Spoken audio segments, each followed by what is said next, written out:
Hey guys, it's William. Welcome back to my channel. Today I'm going to show you how to make for the first time Pavlovas, and I'm going to get inspired by the flavors of Mont-Blanc. In France, Mont-Blanc equals chestnut cream and meringue, which is basically the essence of pavlova. So we're definitely going to have some chewy meringue in there, but I'm also going to add, of course, some chestnut cream as well as delicious whipped cream, and I'm going to insert into my pavlovas an amazing chestnut and hazelnut ganache. It will taste amazing and look beautiful for sure. I'm going to make mine today individual, but you can definitely make a big meringue and a big pavlova, or even smaller portions if you prefer. So let's get right into it.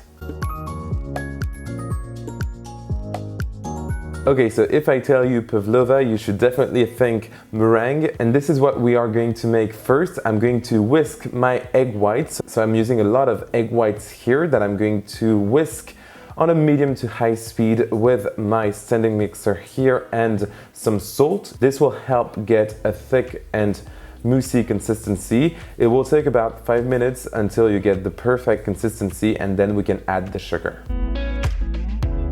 My eggs are frothy and moussey, perfect. So now we're just gonna add a bit more flavor with some vanilla extract, and then I'm going to add my sugar while mixing. I'm just going to add it tablespoon by tablespoon just to make sure that everything gets incorporated and mixed through. You should end up with a super thick meringue and stiff peaks, and also the sugar should be dissolved, so you can always take a bit of meringue in between your fingers, and if you rub them like so, you should not feel any sugar crystals. And then we'll add the rest of the ingredients. This is great, so now we are going to transform this basic meringue into a pavlova meringue by adding some cornstarch and some white vinegar. These two ingredients are key to get that perfect chewy center and marshmallowy texture. It's just amazing, and you'll have to just incorporate them with your spatula. Once everything is incorporated and well combined, you can shape your pavlovas. And as you can see, I'm going to make 6 rather large portions, so you can definitely make 8 regular portions out of this recipe, or just one big pavlova for sure. And I'm just going to shape everything a bit more so that it looks like a mountain, basically, and then we'll bake them.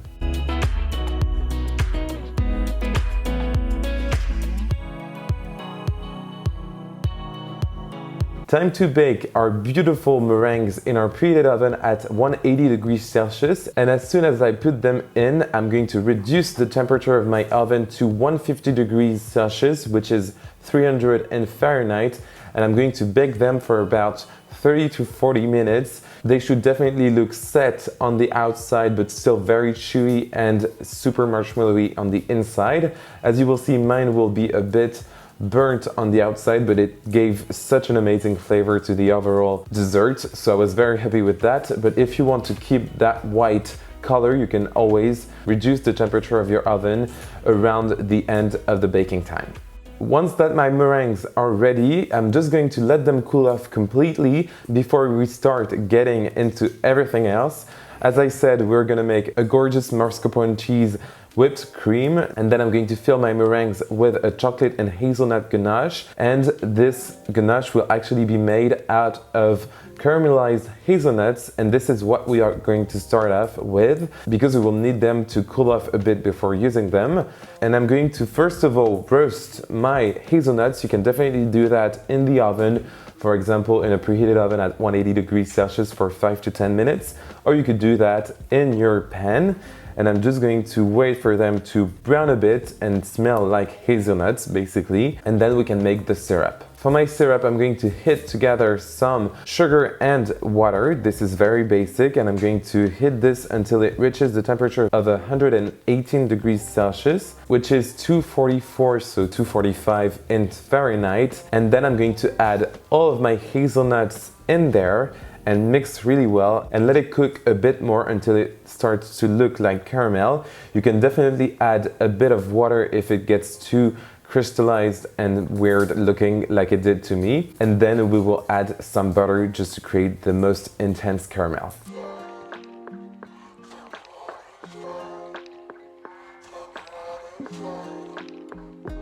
After about 5 minutes, you should end up with this gorgeous caramel color and thick consistency. This is perfect, so I'm just going to put everything on my baking pan, which I've oiled a bit just to make sure that nothing sticks, and then you're gonna let them cool off completely before using them.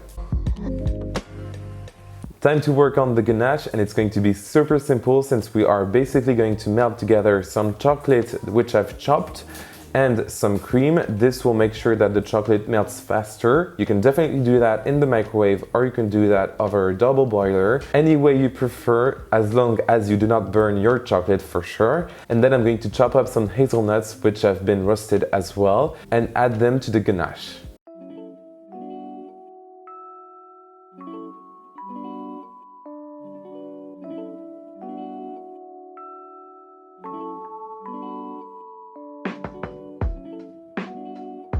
Once you have a gorgeous and silky ganache with all of those hazelnuts into it, you can just leave it aside and let it cool a bit.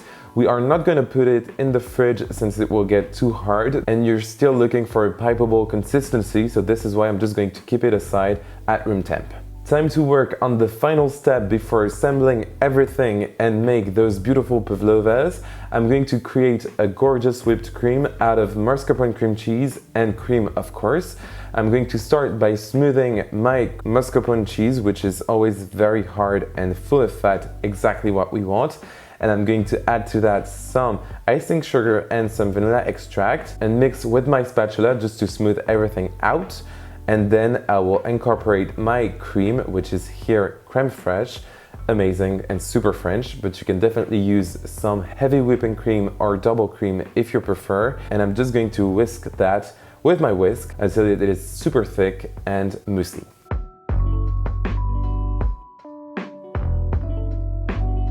Time to assemble everything, so I'm just going to put my gorgeous chestnut cream in a piping bag fitted with a quite small nozzle. Then I'm going to also put in another piping bag my chocolate ganache, this time with a large nozzle since we're not going to do anything delicate or detailed. And finally, I will also add my whipped cream in another piping bag. I know it's quite a lot of piping bags here, but they are quite important if you want to have that polished look.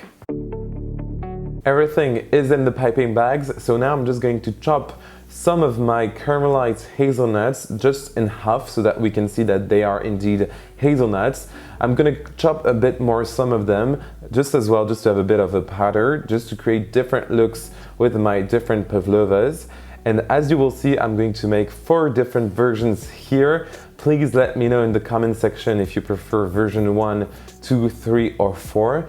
They are quite different, and my pavlova number 2 and 4 actually look more like a Mont-Blanc than the rest of them, but they are all the same in taste for sure, so it's just a question of look, so do the ones you prefer.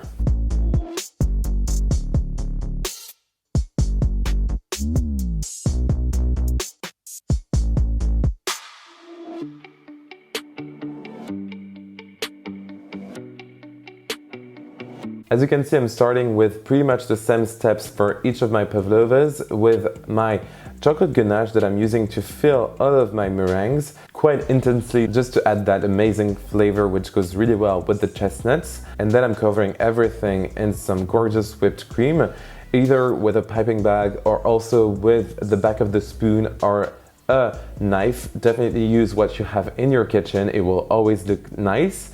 And then I'm covering everything in some chestnut cream and some roasted hazelnuts. This just goes all very well together and the taste is amazing.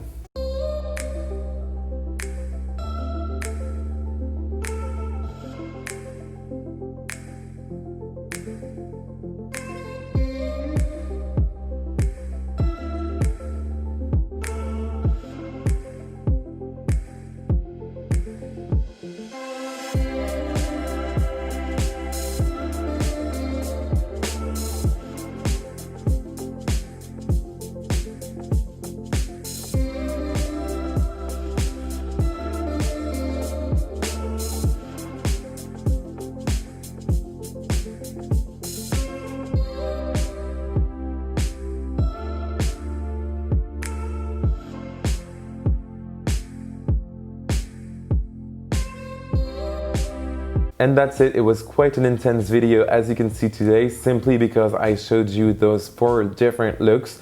If you just skip to one look, it will definitely be easier and faster to make. And also if you end up making the larger version of the pavlova, it will also be easier since you will have less work in the end, for sure. But whatever you want to do is your own decision and will be always amazing. I'm sure of that, so do not hesitate and try this recipe. You can find the entire list of ingredients in the description box down below if you want to recreate it, as well as my social media, so Facebook, Twitter, and Instagram. Follow me on Instagram, you won't be disappointed. And also give this channel a go and subscribe to it, as well as like this video. And if you want to chat, you can also leave a comment. I will definitely respond to your comment. And I'll see you very soon for another amazing recipe. Bye!